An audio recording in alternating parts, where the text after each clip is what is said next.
తెలుగు చిత్ర పరిశ్రమ అంటే నేను తెలుగు చిత్ర పరిశ్రమలో ఉండే పెద్దలందరూ కూడా ఎందుకు గౌరవిస్తానంటే రచయితల్ని కానీ తెలుగు చిత్ర పరిశ్రమ తనవాడ మనవాడ చూడదు. అందరూ సినిమా కోసం పనిచేస్తారా లేదా అని చూస్తారు. సముద్రకని గారు మన తెలుగువాడు కాకపోవచ్చు, కానీ మనవాడు, మన తెలుగు సినిమా తీసిన తమిళనాడుకి చెందిన మన భారతీయుడు. నేను ఇట్లాగే చూస్తాను. తమిళ చిత్ర పరిశ్రమ కూడా నా చిన్నపాటి విన్నపం, పరిశ్రమ అనేది మన పరిశ్రమలోనే మన వాళ్ళే చేయాలని అన్న ఆలోచన ధోరణి మీరు బయటికి రావాలని మనస్ఫూర్తి కోరుకున్నాను. ఈ రోజున తెలుగు చిత్ర పరిశ్రమ అందరికీ అన్నం పెడద్ది, అందరిని తీసుకుంటుంది.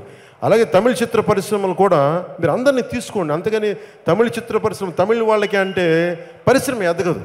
ఈ రోజున తెలుగు చిత్ర పరిశ్రమ మేము ఎదుగుతున్నామంటే అన్ని భాషల వాళ్ళని, ఒక కేరళ నుంచి వచ్చిన సుజిత్ వాసుదేవన్ గారిని తీసుకుంటాం, ఎక్కడో నార్త్ నుంచి వచ్చిన ఊరుసి రౌతల గారిని తీసుకుంటాం, ఎక్కడో పాకిస్తాన్ నుంచి ఇండియాకి పాపం ఈ విభజన సమయంలో వచ్చేసిన ఒక నీతాలుల్లా గారు పరిచయం చేస్తారు.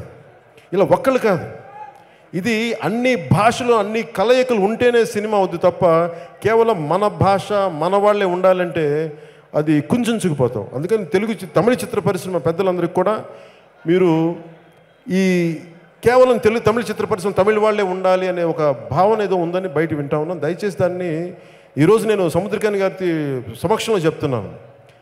అలాంటి చిన్న స్వభావం నుంచి బయటకు వచ్చి మరింత విస్తృత పరిధిలో మీరు బయటకు వచ్చి మీరు కూడా ఆర్ఆర్ఆర్ లాంటి సినిమాలని మీరు ప్రపంచ ప్రఖ్యాత సినిమాలు తీయాలి, తమిళ చిత్ర పరిశ్రమ నుంచి రావాలని మనస్ఫూర్తిగా కోరుకున్నాను. అలాగే ఒక రోజా వచ్చింది అంటే దానికి కారణం, ఒక రోజా ఒక జెంటిల్మెన్ వచ్చిందంటే ఏం రత్నం గారు అంటే నేను ఎందుకు చెప్తున్నానంటే మనం పరిధి పెంచుకుంటూ వెళ్దాం. ప్రాంతం, కులం, మతం మనది అనుకుంటే మనుషులు చిన్నోళ్ళం అయిపోతాం. పరిధుల్ని దాటారు కాబట్టి ఈరోజు ఏం రత్నం గారి వల్ల ఈ సినిమాలన్నీ బయటకు వచ్చింది. తమిళ్ పెద్దదవడానికి కారణం ఏం రత్నం గారు, తెలుగువాడు ఆయన. సో అందుకని ముఖ్యంగా తమిళ చిత్ర పరిశ్రమ పెద్దలందరికీ కూడా మీరు దాటి చూడండి. అక్కడ నిజంగా స్థానికంగా అక్కడ కార్మికుల సమస్యలు ఉంటే మీరు డెఫినెట్గా అక్కడ ఫీడింగ్ ఉండాలి. దాని ప్రకారం ఇంకొకలాగా ఆలోచించండి తప్ప కంప్లీట్గా షన్ చేస్తే మటుకు అది ఒక కళాకారుడికి కులం, మతం, ప్రాంతం ఉంటే పరిశ్రమ అది కాదు. దాన్ని దాటి ఆలోచించాలని తమిళ చిత్ర పరిశ్రమలోని పెద్దలకు కూడా నేను మనస్ఫూర్తిగా నేను విన్నపం చేసుకున్నాను. క్షమించాలి, రాజకీయ సభల్లో మాట్లాడి బోరు కూడా వేస్తున్నాను సినిమా సభకి అయితే.